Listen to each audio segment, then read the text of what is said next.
مات شوی صف پنځمه برخه.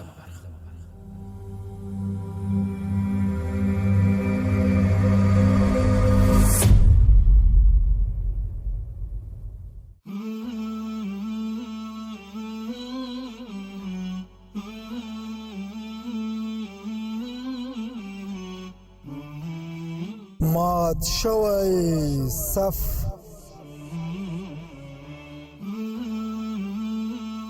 راځئ چې د تاریخ درسونه بیا راژوندي کړو.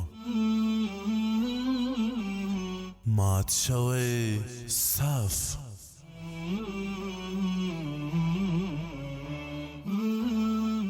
موږ یو ملت وو خو اغیار سره پردي کړو.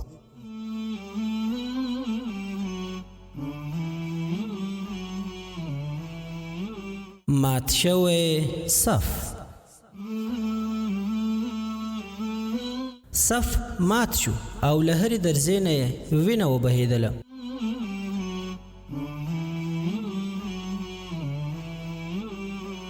مات شوی صف. مات شوی صف. د امت غداران پیژنې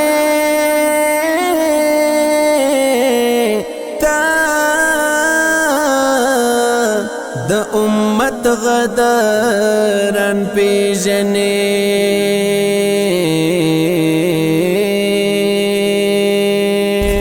د مات شوي صف یا ابو مسلم خراساني د داستان درنو او قدرمنو اورېدونکو، په دې هیله چې ټول به جوړ او روغ یاست، الله جل جلاله مو خوشحال لره.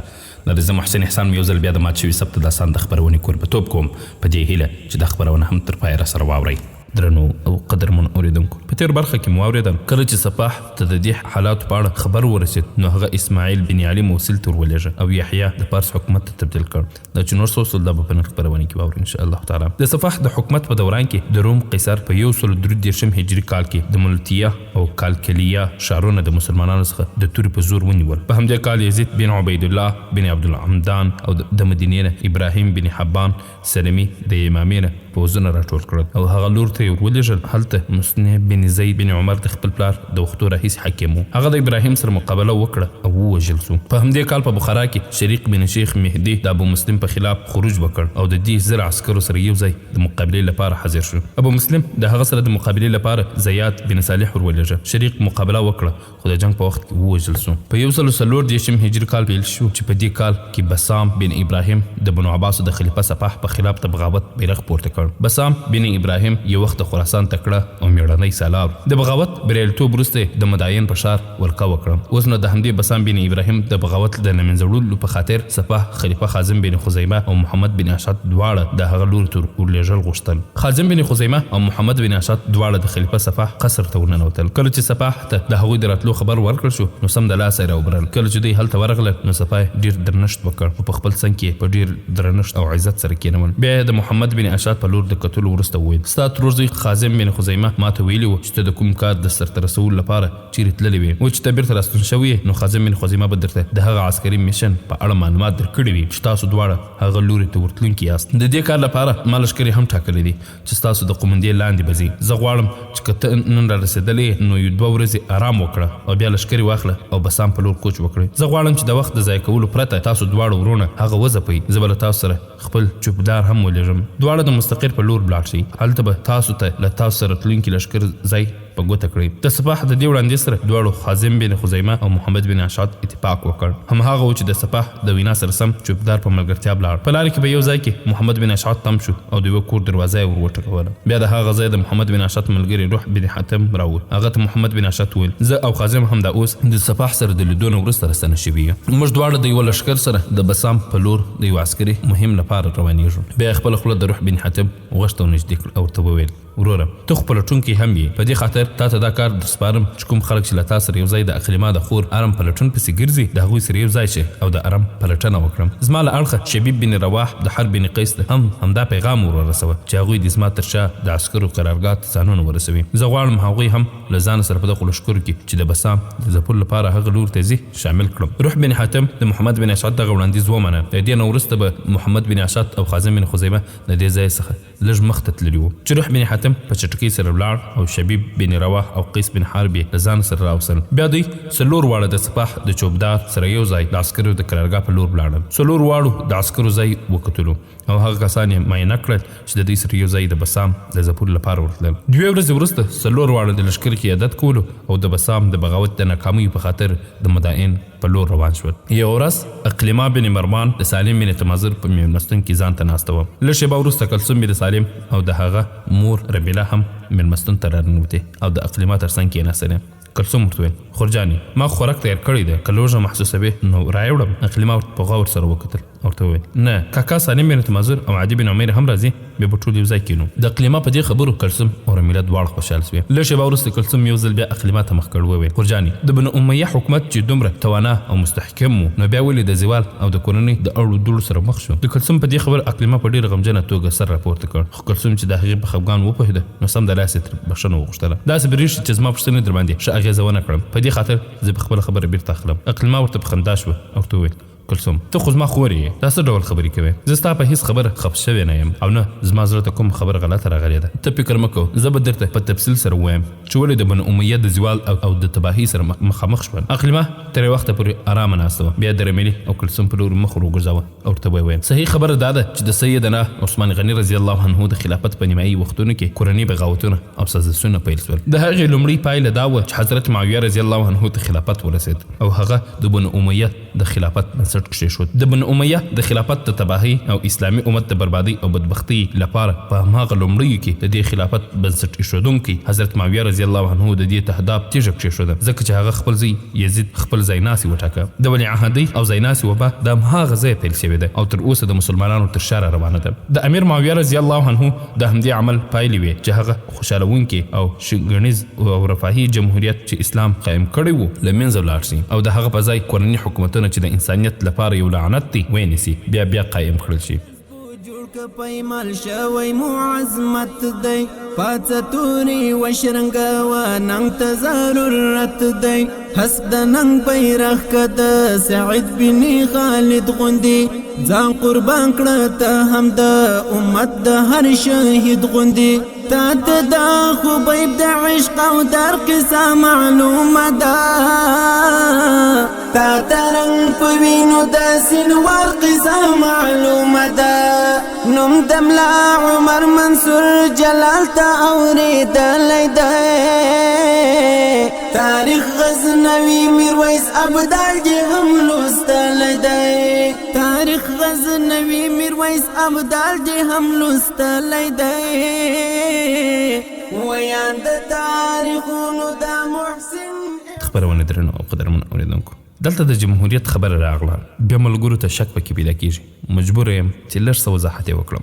دلته د دې مراد دا دی چې هغه وخت کې به چې کله یو امیر وفات سو نو بیا به هغه خلک راټول شول د هغه وخت هغه مشران به راټول شول په ټولو به یو مشوره سره وکړل په مشوره به یو مشر وټاکئ. خو کله چې امیر معاویه رضی الله عنه وفات کېدی هغه دا اعلان وکړ چې زما وروسته به زما زوی زما ولیعهد او زما ځایناستی وي نو په دې وجه د جمهوریت خبره کړې ده او د هغې په ځای کورني حکومتونه چې د انسانیت لپاره یو لعنت دی ونیسي بیا قایم کړل شي. د بنو امیه په کورنۍ کې حضرت معاویه رضی الله عنه عبدالملک بن مروان ولید بن عبدالملک درې واړه خلفا د خپلو فتوحاتو او ملکي وړتیاو او د مملکت د چارو پر مخ بیولو کې تر ټولو لوړ او ممتاز حیثیت لري. د هغوی نه وروسته بیا عمر بن عبدالعزیز رحمه الله د دې کورنۍ ډېر ممتاز او ویاړلی متفخر شخصیت دی. د هغه خلافت بالکل د راشدینو خلفاو د خلافت یو نمونه او مثال راتازه کوو. څرنګه چې په عمر بن عبدالعزیز رحمه الله باندې دین غالب و نو په دې خاطر هغه به هیڅ توګه د کوم اموي خلیفه سره نشي مشابه کېدی. که څه هم د عمر بن عبدالعزیز رحمه الله د خلافت زمانه ډېره لږ او لنډه وه خو حقیقت دا دی چې هماغه و چې د خلافت مرتبه او مقام یې لوړ وساته. د بنو امیه په یو شمېر خلفاو باندې د ټولو اعتراضونو سره بیا هم د هغه عمر بن عبدالعزیز رحمه الله د هغه د کورنۍ د فخر وړ خلافت حسابیږي. د هغه نه وروسته هشام بن عبدالملک و دا هم داسې یو شخصیت و چې په هماغو لومړیو 3 کسو یا د شو خلفاو کې یادېدل اړین دي. د هشام بن عبدالملک پوره 10 کاله هم نو تیر شوي چې د بنو امیه د خلافت عالیشان قصر د انهدام په لور روان شو او بنسټونه مخ پر رژېدو شول. د کومو 15 خلفاو نومونه چې ما واخیستل د هغوی نه پرته نور ټول د عیش او عشرت خوندانو، د عقل او بصیرت نه خلاص او د حکومت کولو وړتیاو نه آزاد وو. د هغوی د خلافت په ځای شینشاهي نظامونه جوړ کړل. اسلام د شراب او موسیقي پروګرام له منځه وړی وو، خو دغو بنو امیه خلفاو دغه دواړه پلید او مزر شان یو ځل بیا رواج کړل چې لړۍ یې همدا اوس هم په مسلمانانو کې روانه ده. د دې نه پرته د بنو امیه د جرایمو په نوملړ کې دا جرم هم د یادولو وړ دی چې اسلام د کورنیو او قبیلو ترمنځ د برتري امتیازات له منځه یوړل او ټول د یوې قبیلې او امت په څیر سره راټول کړل. خو بنو امیه دغه قبلوي تعصبیتونه یو ځل بیا راژوندي کړل او د جاهلي هند ټول وسایل بیرته راټول کړل. هغوی د عربو څخه هیر شوي سبق یو ځل بیا را په یاد کړ او مسلمان قوم او قبیلې ته په اسلامي ورورګلوي ترجیح ورکړ. هغه شان چې بنو امیه بیا راژوندي کړل همهغو شانو د دې د بربادۍ او تباهي سبب وګرځېدل. یعنی علویان او عباسیانو همدا کورني امتیازات د خپل ځان لپاره وسیله وګرځوله او د بنو امیه د خرابېدو لپاره یې ترې کار واخیست. بیا بنو امیه د خپل خلافت او حکومت د استحکام په خاطر د هر ډول ظلم، تیری، شکنجې څخه کار اخیستی او د خلکو په وژلو هم سرپنه ده کړې. د بنو امیه د خلفاو تر ټولو ښه او غوره منلی ثوابدار به هغه څوک چې تر ټولو زیات قتل عام یې کړی وي او په خلکو کې سختي او ظلم کړی وي. بنو امیه دغه تګلاره د خپل حکومت د دوام لپاره کاروله، خو په اخر کې همدغه تګلاره د هغوی د خپل زوال او هلاکت سبب وګرځېده.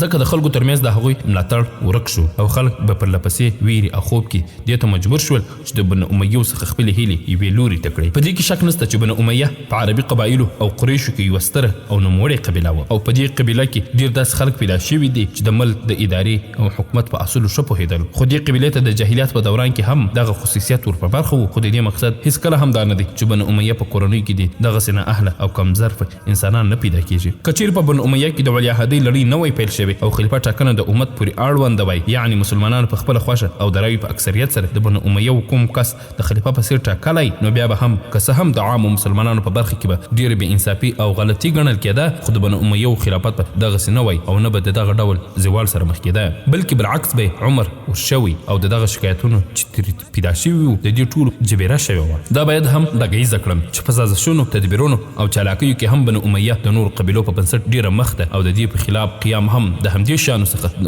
مرستتېدو د ترلاسه کولو پایلې دي. خو حیرانه یم چې د همدې شیانو په واسطه هم هاشمیانو هغوی مغلوبه کړل. حال دا چې هاشمیان په دې ټولو شیانو کې د هغوی شاګردان وو. د دې علت د دې نه پرته نور څه نه وو چې د دولت او حکومت واکمن د واکمنۍ په نشي کې دومره جاهل او غافل شول چې هر څه یې ترې هیر کړل. ترڅنګ د ولیعهدۍ بد رسم په دغه جهالت او غفلت کې نور هم زیات راواوښت. د دې خبرې نه پرته د بنو امیه په خلافت کې څه ښېګڼې هم وي چې د هغوی نه وروسته بیا ډېرې کمې تر سترګو شوې. د نمونې په توګه بنو امیه خلافت د راشد خلفاو فتوحاتو ته دوام ورکړ او د ختیځ او لویدیځ تر لوري ځایو پورې ورسېدل. په ختیځ کې د چین او په لویدیځ کې د تورې بحریې پورې ورغلل، یعنې هغوی په خپل وخت کې د زمانې ټول متمدنه نړۍ فتح کړې وه.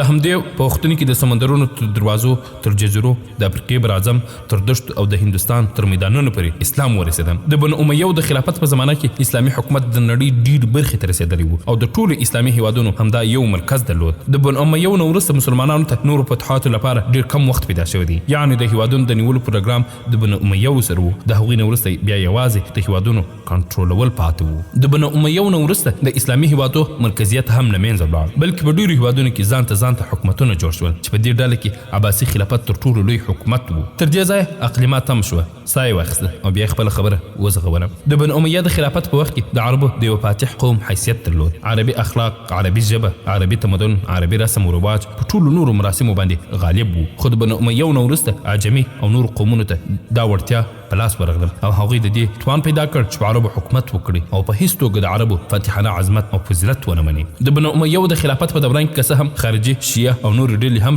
را پیدا شوي وي، خو د ټولو استدلال له قرآن او حدیثو پرته نور څه نه وو او نه یې د قرآن او سنتو پرته بل څه د قضاوت لپاره منل. خو وروسته بیا مسلمانانو کې داسې فرقې او ډلې را پیدا شوې چې کتاب او سنت یې شاته وغورځول او د خپلو پیرانو، مرشدانو، امامانو او د علماو د ویناو او د هغوی د اقوالو او اجتهاد پیروي یې کافي ګڼله. نو همدغه علت و چې د بنو امیه د خلافت په دوران کې د مسلمانانو ټوله توجه د قرآن او د رسول الله صلی الله علیه وسلم د سنتو په لور و. خو د دې نه وروسته بیا د قرآن مجید او نبوي سنتو په لور د خلکو توجه او التفات کم شو او غفلت پرې غالب شو او همدې کار مسلمانانو ته ډیر زیان ورسوه. په دې کې هیڅ شک نشته چې د راشده خلافت ستره بریا او کامیابي دا ګڼل کېده چې خلک د شرک او ګمراهۍ نه نجات ومومي او د توحید او الهي عبادت په لور متوجه شي او د اسلام دین د خلکو یوازینی قانون وګرځي. مال او دولت او مادي شان او شوکت ته نه قدر او قیمت ورکړي او نه کوم وقعت. خو د بنو امیه د خلافت په دوران کې واکمنانو مال او دولت او شان او شوکت خپل عزت معیار وګڼه او بیت المال پیسې په هغو خلکو ډیر مصرف شوې چې د خلافت او د بنو امیه د کورنۍ د ملاتړو په څیر د دې واکمنانو لپاره اغیزمن ثابتېدل. ټول هغې په یوه ډول نه یو ډول یې د بنو امیه ملاتړ کوم. واکمنو د هغوی خوشحالول د خپل ځان دنده ګڼله. خو وروسته بیا د هغوی په لور توجه کمه شوه او د هغوی حقوق یې په هغوی بند کړل. دا رسم او رواج بیا په وروستي خلافتونو کې نور هم زیات شو. په همدې خاطر په عام مسلمانانو کې د خپل عارضي او ګټې پالنې ناروغتیا او ناوړو رقابتونو ته وده ورکړه. د اسلام په لومړي کې او بیا د راشدینو خلافت په دوران کې د خلکو ژوند ډېر ساده او بې تکلفه و. هغوی د ژوندانه اړتیاوې هم سره راټولې وې. خو د بنو امیه په وخت کې بیا د عیاشي لړۍ پیل شوه او هغه عسکري بڼه چې پخوا ویاړ ګڼل کېده قرار د خلکو زړونو نه وتره. ښکلي کالي، ښکلي بنګلې او ماڼۍ او د ښایست او زینت نور وسایل او اسانتیاوې د هغوی په ژوندونو کې ورداخلې شوې او په همدې توګه د مسلمانانو په منځ کې د ابوبکر صدیق رضی الله عنه، عمر فاروق رضی الله عنه، خالد بن ولید رضی الله عنه او د زرار رضی الله عنه په څیر نمونې او مثالونه راکم شول. د دې نه پرته د بنو امیه رقیبانو به هم هغوی باندې نه یوازې د خپل ځواک او قدرت گزار وکړ بلکې د هغوی عزت او وقار هم ورځ تر بلې راکمزوري کړ. د حضرت عثمان رضی الله عنه د شهادت نه وروسته چې کوم رقابت د هاشمیانو او امویانو ترمنځ راپیدا شو د هغه پایلې د حضرت علي رضی الله عنه او حضرت حسین رضی الله عنه خلافت نه په یوه لوري کېدو ګوښه کېدو باندې تمامې شوې ځکه بنو امیه په بنو هاشم باندې غلبه وموندله او میدان یې وګټه. د جمل او صفین جنګونو او بیا د خارجانو سره د دشت د نښتو نه وروسته د بنو امیه کورنۍ ته د خلافت په لاس ورتلل د بنو هاشمو داسې ناکامي وه چې هغوی د خلافت د ترلاسه کولو لپاره د تورې پورته کول محسوس کړل. خو ژر د طاقت استعمال ونه شو کولی. خو د امیر معاویه رضی الله عنه نه وروسته د یزید ځای ناستې کېدل او د ولیعهدۍ د بدعت رواجول د بنو امیه لپاره ډېر ضررناکه تمام شول او د هغوی ټول ځواک یې کمزوري کړ. په دې اساس حضرت حسین رضی الله عنه دغه جرأت نه کار واخیست او د خپلو همدردانو نصیحت یې ونه منه چې پایله د کربلا د خونړۍ حادثې په بڼه رابرسېره شوه. د مسلمانانو د خپلمنځي کشمکش پایلې دا شوې چې امیر معاویه رضی الله عنه کمزوري ځایناست یزید او د یزید غلط او نااهله ملګري ابن زیاد د خپلو چټلو کړنو له امله څرګنده توګه د هاشمیانو ځواک مات کړ. خو ترڅنګ یې د بنو امیه عزت او وقار ته هم ډېر زیان ورسوه. عام خلک یې د بنو امیه د خلافت په خاطر زړور کړل. د دې پایلې د عبدالله بن زبیر رضی الله عنه د پیش په څېر راووتلې. هغه وخت چې عبدالله بن زبیر رضی الله عنه پیش رامنځته شوه نو د امیه حکومت تاجداره یو ځواکمن انسان و. په دې خاطر هغه د خپل حکومت دغه کمزورتیا ډېر ژر لرې کړه او نه یوازې خپل تیر برم یې راتازه کړ بلکې د هغه نه هم خلک زیات مرعوب او په ویره کې واچول. او دا کس عبدالملک بن مروان و چې د ډېر زیات عقل او پوهې خاوند ګڼل کېده. د همدې عبدالملک بن مروان د حکومت له مخې هاشمیانو ته د تورې د پورته کولو او د خپل طاقت او ځواک د څرګندولو موقع او فرصت نه ترلاسه کېده. هغوی د خپل انتقام د اخیستلو لپاره او هغه د نورو تګلارو څخه یې ګټه پورته کړه چې عبدالله بن سپاه او د هغه قابضینو ته کتلې او د همغې په اساس هغوی په سپین او نورو جنګونو کې د ناکامۍ سره مخ شوي.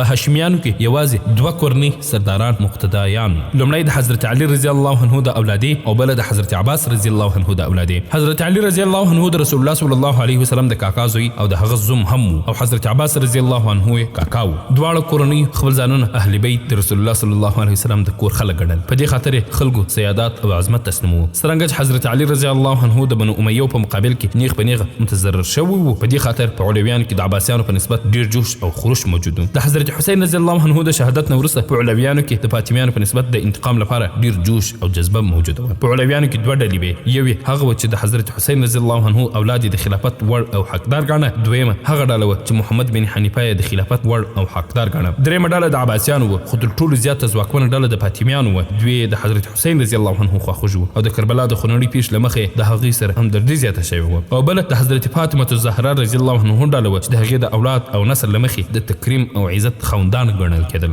د دې نه وروسته د عباسیانو خاصه مرتبه وه. وروسته بیا د فاطمیانو ترمنځ هم دوه ډلې راپیدا شوې. یوه هغه ډله وه چې د زید بن علي بن حسین خواخوږي وو او دې ته زیدیه ویله. او بله هغه ډله وه چې د حضرت اسماعیل بن جعفر صادق رحمه الله په لاسو بیعت کړی وو. دې ته اسماعیلیان ویل. پورته یادې شوي درې واړه ډلې د بنو امیه مخالف او درې واړو ځانونو ته اهل بیت ویلي. څرنګه چې محمد بن حنیفه د حضرت علي رضی الله عنه زوی و نو هغه خپل مقام او مرتبه درلوده. د دې نه پرته چې کله هم علویانو موقع او فرصت ترلاسه کړي نو په خروج کې تعمیل او ځنډ نه دی کړی خو ډېر وخت د ناکامۍ سره مخ شوي. شوي دي. د علویانو دغه تګلارو او ناکامۍ څخه عباسیانو دا عبرت واخیست چې د بنو امیو په خلاف په خپلو هڅو کې د ډیر احتیاط نه کار واخلي او په پوره تدبیر سره مخ ته ولاړ شي. دغو درې واړو ډلو د خپلو ځانونو لپاره یوه تګلاره جوړه کړه تر څو په پټه توګه خلک د خپلو ځانونو ملګري کړي او په پټه د خلکو څخه بیعت واخلي تر څو په دې توګه د بنو امیو په مقابل کې خپل توان او ځواک راټول کړی شي. د همدې مقصد د ترلاسه کولو لپاره علویانو او عباسیانو مختلفو هیوادونو ته خپل نمایندګان ولېږل. په ډیره پټه توګه تبلیغ کاوه او خلکو ته به د بنو امیو د حکومت عیبونه راسپړل او د خلافت او حکومت حقدار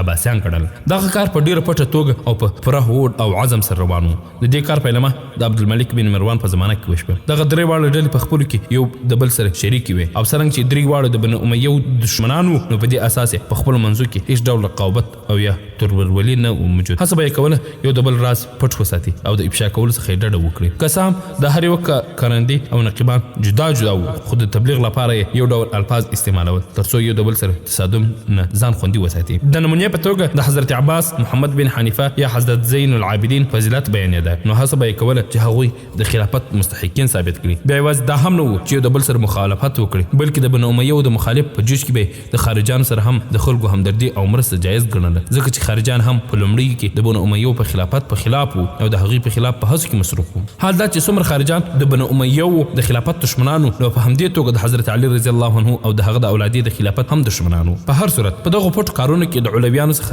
بیا رازونه را بربنډ شول او خپل کارونه یې په پوره توجه سره مخ ته ونه شوی وړی. په دې اساس اموي خلفاو ته د علویانو د هڅو او فعالیتونو په اړه معلومات ترلاسه شو او د هغوی د فعالیتونو د مخنیوي په خاطر د هغوی په خلاف کار پیل کړ. خو د اموي خلفا د عباسیانو ته سازش او تګلارې څخه تر اخره پورې خبر نه شول. په همدې خاطر عباسیانو په خپلو فعالیتونو کې علویان شاته پرېښودل او بریا یې ترلاسه کړه او د خپل خلافت په قایمولو کې بریمند وختل. تر دې ځایه اقلیما خبرې وکړې او بیا په ډېره غمګینه توګه وویل عباسیانو د خپلو پټو تدابیرونه پرته یو احتیاط دا هم وکړ چې خپل یو مرکز مکه، مدینه، کوفه، بصره، دمشق او یا بل کوم لوی ښار ونه ګرځوو بلکې یو ډېر لرې پروت کلی حمیمه چې د بنو امیو لخوا ورکړل شوی جاګیر و او د دمشق او د مدینې ترمنځ پروت و او د دمشق سره د نږدېکت سره بیا هم د بنو امیو والیانو څخه خوندي و د خپلو ټولو پټو سازشونو او پلانونو مرکز ګرځولی و. څرنګه چې د علویانو هڅې را بربنډې شوي وې او په دې خاطر د اموي حاکمانو په لاس بیا وژل کېدل خو بنو عباس د دې ډول زیانونو څخه خوندي او محفوظ پاتې وو. د دوی د سازشونو تګلار ډېره محتاطه او ډېره بتي وه. د همدې بتي تګلارې له مخې زیات ځواک ځکه ترلاسه کړ چې محمد بن حنیفه ډلې په ټول قوت سره د عباسیانو سره یو ځای شوې او یوه ستره ډله یې جوړه کړه. په دې توګه یې دننه خپل کار ته دوام ورکړ او بالاخره د بنو امیو خلافت ختم کړ او د هغې په ځای خپل کورنۍ خلافت قایم کړ. تاسو خلکو وکتل چې عباسیانو په عام مسلمانانو څومره ظلمونه کړي دي په داسې حال کې چې امویانو دومره نه و کړي. عباسیانو خلک بې دریغه ووژل د قتل او وژلو لپاره د مسجد تقدس ته هم پام ونه کړ. اقلیما غوښتل نور تفصیل هم ورکړ چې په دې وخت کې سالم بن تمازر او عدي بن عمیر حویلي ته رانوتل. بیا اقلیما، رمیله او کلثوم د خپلو ځایونو څخه پورته شوې او همهلته په مېلمستون کې ډوډۍ او غذا کېښوده او ټول یو ځای کښېنستل او خوراک څښاک یې وکړ. عمر منصور جلال ته اورېدلی دی تاریخ غزنوي میرویس ابدال دې هم لوستلی دی تاریخ غزنوي میرویس ابدال دې هم لوستلی دی ویان د تاریخونو د محسن احسان پیژنې ویان د تاریخونو د محسن احسان پیژنې خو تا غداران پیژنې خو تا غداران پیژنې خو تا غداران پیژنې خو تا غداران پیژنې خو تا غداران پیژنې خو تا خبرونه درنو او قدرمن اوریدونکو ابو مسلم خراساني د خپل لشکرو سره یو ځای د مهم د ترسره کولو لپاره قیام کړی و. د هماغه ځای عمیس بن خزام د مروادیخ د رابللو لپاره هغه لور ته استولی و. خو د عمیس بن خزام د تللو نه وروسته ابو مسلم خراساني چې د خراسان والي هم خپل مرکزي ښار مروې ته ستون شوی و. په دې خاطر مروې ته د عمیس بن خزام ورتګ لږ څه ځنډنی شوی و. یوه ورځ ابو مسلم خراساني په خپل قصر کې د خپل وزیر خالد او نور سالارانو سره چې مالک بن هاشم، پیروز، سنبا، جبور بن مروه، عبدالجبار بن عبدالرحمن او څو کسه نور هم ناست و په کوم موضوع باندې خبرې کولې. په همدې وخت د هغه یو سالار رانوت او ابو مسلم خراساني ته یې مخ کړ او ورته وویل عمیس بن خزام څوک چې دی د مروادیخ د راغوښتلو پسې لږلی هغه بیرته راستون شوی او ستا په خدمت کې حاضرېدل غواړي. ابو مسلم د هغه په خبرو باندې حیران شو او تر ویې پوښتل آیا مروادیخ د عمیس بن حزام سره نشته؟ هغه سالار منفي ځواب ورکړ او ورته وویل نه هغه ځان ته دی او ځان ته غواړي ستا په خدمت کې حاضر شي.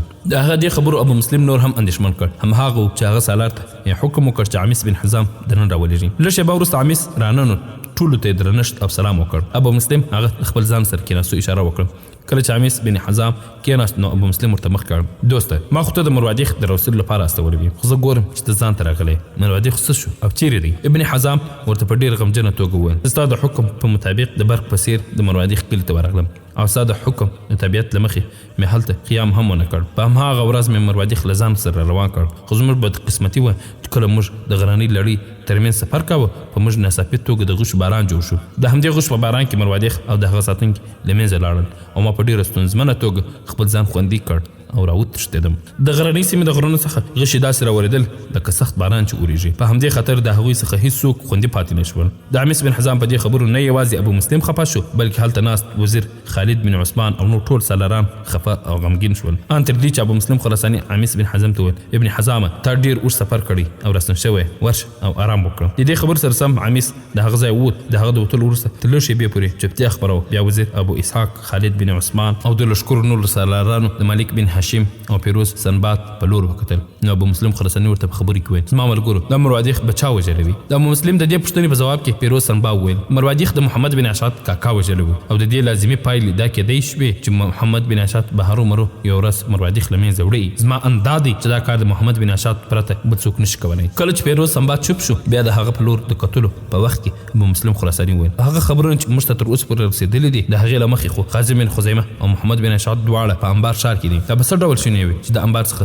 هغو سیمو ته محمد بن اشعت خپل لښکرو سره یو ځای سفر وکړي او موږ پرې خبر نه شو او بیا محمد بن اشعت څنګه خبر شو د هغه د کاکا قاتل مروادیخ دی؟ په دې باره کې خو هېڅوک هم خبر نه دی، خو ما په ډېره پټه توګه د محمد بن اشعت کاکا مروادیخ ته سپارلی و. هو د هغه څه ملګري د مروادیخ سره یو ځای و، خو زه هیله من یم چې لږ تر لږه به محمد بن اشعت ته په دې اړه معلومات نه وي رسېدلي چې د هغه کاکا قاتل څوک دی. تر دې ځایه د خبرو وروسته ابو مسلم تم شو، فکر یې وکړ او بیا خپله اندېښنه داسې ډاګیزه کړه که چیرې د مروادیخ وژونکي محمد بن اشعت وي نو بیا هغه دې سیمو ته ځان ته نه وي راغلی. څو ډلې عسکر به یې له ځان سره هرومرو راوستي وي. نو که چیرې مروادیخ د هماغه په لاسو وژل شوي وي نو بیا خو راتلونکې ورځې زموږ لپاره ډېرې ناخوندي او خطرناکې دي. په دې خاطر چې د مروادیخ د وژلو وروسته به هرومرو محمد بن اشعت ته دا هم ډاګیزه شوي وي د هغه د کاکا د وژلو حکم ما ورکړی و او مروادیخ هغه زما د حکم په اساس وژلی. که چیرې رښتیا هم د مروادیخ قاتل محمد بن اشعت وي نو سبا به د هغه دغه اوږد لاس زموږ ګریوان ته هم راورسېږي. په دې اساس د محمد بن اشعت په لاسو د مروادیخ وژل موږ ته ډېرې زیات ستونزې را پیدا کولی شي. خو که چیرې د مروادیخ وژونکي محمد بن اشعت نه وي بیا هم زموږ لپاره ډېر خطرناک حالت تر مخه دی. د دې مطلب دا دی چې که چیرې هغه زموږ په خلاف او د محمد بن اشعت په حق راپورته شي چا چې د مروادیخ له منځه وړی دی نو زموږ لپاره به د مصیبتونو سبب وګرځي. زما ورونو زه تاسو ته 2 ورځې فرصت درکوم په دې موضوع فکر وکړئ. 2 ورځې وروسته به غونډه کوو او ګورو به چې حالات کومې لوري ته ځي او موږ یې باید کوم لوري ته وګرځوو. د دې خبرو سره سم ابو مسلم خراساني غونډه پای ته ورسوله. بله ورځ چې ابو مسلم خراساني د خپلې بسترې څخه راپورته شو او بیرون راووت نو حیران پاتې شو ځکه چې د هغه د خوب د ځای بیرون دیوال تر څنګ یو خنجر ننویستل شوی و. د دې خنجر د لاستي سره یو کاغذ هم موجود و. ابو مسلم په ډېره بیړه هلته ورنږدې سو، خنجر یې د دیوال څخه راویست او هغه سره نښته کاغذ یې ترې راپرانست او په هغه کې دا کلمات تر سترګو شول ابو مسلم خراساني موږ پوهېږو چې ته د بېدینو له اړخه رالېږل شوی یې او د زخمونو د شپستان د ښایسته کولو ډېر شوقین یې. ته د اواهمو په زنځیرونو کې تړلی، د ونو د ژړو پاڼو په څېر د اوهونو او غمونو د ډکو داستانو د لیکلو ډېر شوقین یې. د هغه اړوند قانون چې ته یې پیروي کوې یاد ساته چې هغه د تمدن د ژورو ګمراهیو او د خپل ناپالنې په لور د رهبرۍ کوونکی دی. په هغه دانا او لایق خالق مې سوګند چې د تقدیرونو ټاکونکی دی چې اوس د عشق طریقې د حسن انداز د لیدلو محدبې عدسې او د روښانتیا قوسونه بدل شوي دي. اوس د بې ثباتۍ د کیسو د ژوندانه د ځغاستې د ډګرونو او د تقدیر د لمحو او د تقویم د ساعتونو اساسي خودخال تبدیل شوی دی. ابو مسلم خراساني اوس د ځمکې وچه صحرا د وخت چغې او آهونه او حزمیت او بې ثباته وینه غواړي. واوره اوس ستا په خلافت داسې یو ځوان راپورته شوی دی چې د صحرا د پراخیو د سمندرو ژورتیاو کې د توپانونو په څېر راپورته کېږي او هغه به ستا حالت لکه د آتش په شان نه د راوتلي لاوې په څېر تعقیب کړي. ابو مسلم خراساني ته خپل ځان ته د ځمکې خدای وایې او داسې پوهېږې چې ته د بنو عباسو د کښتۍ کښتیوان یې. خو واوره ته د هغو سکروټو ملګري او همسفر یې چې د بې شماره بې ګناه مسلمانانو وینې یې وبهیولې. اوس به ستا په خلاف داسې یو ځوان درېږي چې د مجبورو ځواک او ناتوانو د ژوند پانګه به وي. هغه به د قوم بیرغ ګرځوي او ستا په څېر د ظالمانو او جابرانو په خلاف به حرکت کوي. واوره هغه زموږ وینه او موږ د هغوی میوه یو. داسې ځوان چې ستا لپاره د ویرې او خوب سیوري وګرځي. داسې ځوان چې کله ستا په خلاف متحرک شي نو د خدای د رضا په خاطر به خپل لمن کې د کائناتو فضا په خپله جولۍ کې راټولوي. ابو مسلم خراساني ته اوس د خاورو په هغه تیاره ځای کې چپ لکه د تیږو په څېر د وینو د احساس نه لوند د مات په څېر د هغې ورځې انتظار کوه چې ستا بقا په نشت باندې بدلوي او ستا به د ژوندانه اخري ورځ وي. ابو مسلم بېشکه چې په دې وخت کې موږ ستا تر مخه د عقابو د هغه کوچني په څېر بېوسه یو چې د قهر په وخت کې په وزرونو وهلو مجبورېږي. خو کله چې موږ د خپلو امیدونو ښکارندویي او د نوې تورې په څېر ځلېدونکي ستا تر مخ راڅرګند شي نو بیا به ستا تر مخه د نفرت او جبر داسې توپان جوړ کړو چې کلاګانې د شګو او خاورو څخه د جوړ شوو خاموش کورونو په څېر په هوا کې والوځي. د دې لیک د لوستلو وروسته ابو مسلم خراساني ډېر اندېښمن شو او سم د لاسه خپل ټول سالاران راوبلل او کله چې هغوی ټول د هغه د تخت مخې ته راغلل نو هغه دا خط یې ورته ولوست. د خط د اورېدو نه وروسته ټولو د مخونو هوا والوته. په دې وخت کې ابو مسلم د خپل انت په مطابق وویل دا چې د یوه خنجر سره یې دا لیک تړلی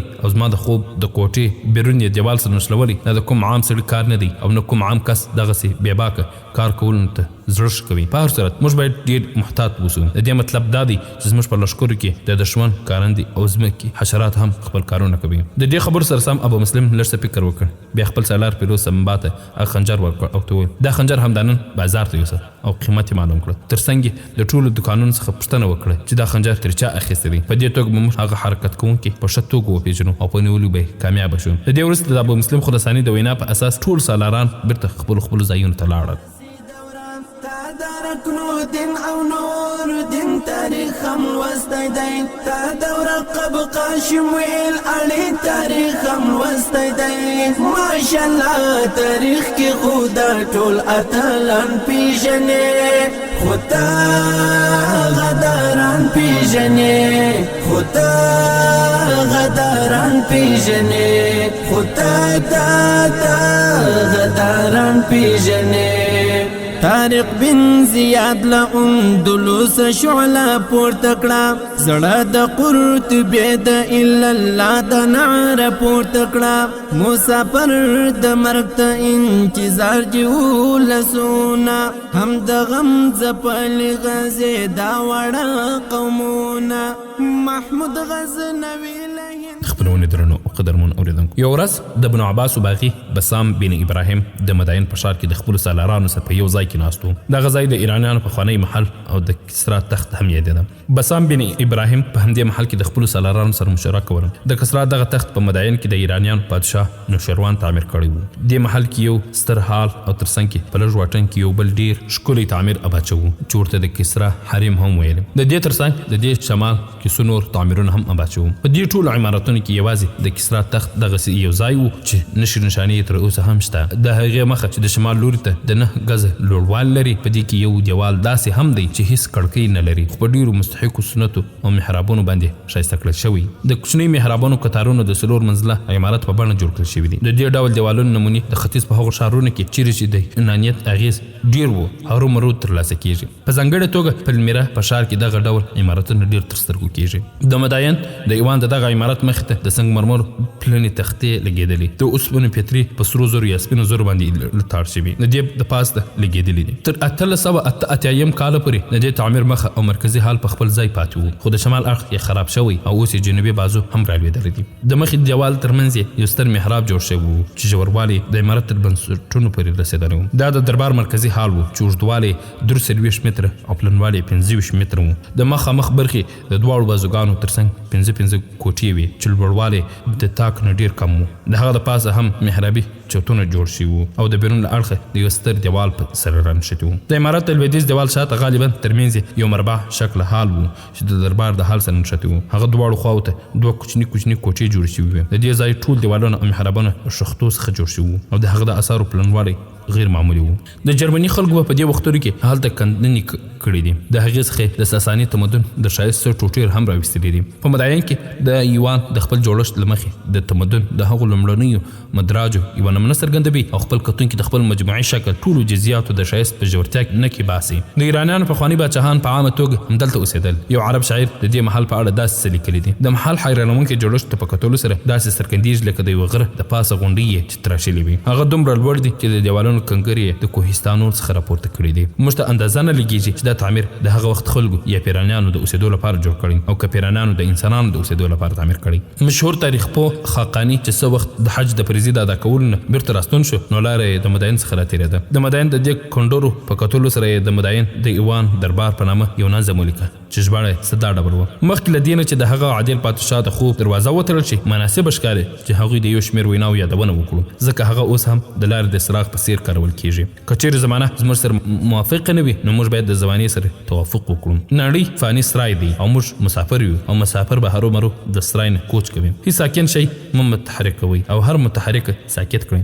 هغه پادشاه چې د خپل رعیت په زور و مال باندې خپل خزانې ډکوي د هغه پاچا په څېر دی چې د خپل کور خاورې وکیني او په چت یې واچوي. د ګناهګارانو په بښلو کې مې هغه لذت او خوند کتلی دی چې د هغوی څخه په انتقام اخیستلو کې نه دی کتلی. یو مملکت ته هیڅ شی دومره زیان نشي ورسولی لکه څومره یې چې سستي او ټمبلي ورسوي. هیڅ شی دومره صحیح لاره نشي درښودلی لکه څومره چې خپل منځي مشوره چې الهي تایید یې هم په برخه وي. د عدل نه بله ستره وسیله نشته. د الهي رحمت د احساساتو نه زیات د احسان بله ذریعه نشته. د مقصد د ترلاسه کولو لپاره د صبر نه بله ښه لار نشته. موږ په دې خبرو قایل شوي یو چې یوازې د کورنۍ مشري او شرافت د امتیازاتو د ترلاسه کولو وړتیا لري. بسام بن ابراهیم د مداین په دې محل کې د خپلو سالارانو سره ناست. کله چې ټول سالاران راټول شول نو ورته وویل: ملګرو د ابو مسلم خراساني داستان درنو او قدرمنو اورېدونکو، دا چې څه وویل افسوس ول دا به په راتلونکي خپرونه کې واورو ان شاء الله تعالی. دا خپرونه ما محسن احسان چمتو او تاسو ته وړاندې کړه. در بیا تاسو په درانه حضور کې حاضرېږو. تاسو ټول په الله جل جلاله سپارو. السلام علیکم ورحمت الله وبرکاته. عظمت دی پاتتوری وشرنگا و ننگ تضرورت دی حسب د ننگ بیرخ کد سعید بن خالد غندی ځان قربان کړه ته هم د امت د هر شهید غندی تا ته د خوبیب د عشق او در قصه معلومه ده تا ترنګ په وینو د سینوار قصه معلومه ده نوم د ملا عمر منصور جلال ته اورېدلی دی تاریخ غزنوي میرویس ابدال دې هم لوستلی دی تاریخ غزنوي میرویس ابدال دې هم لوستلی دی ویان د تاریخونو د محسن احسان پیژنې ویان د تاریخونو د محسن احسان پیژنې خدا غداران پیژنې خدا غداران پیژنې خدا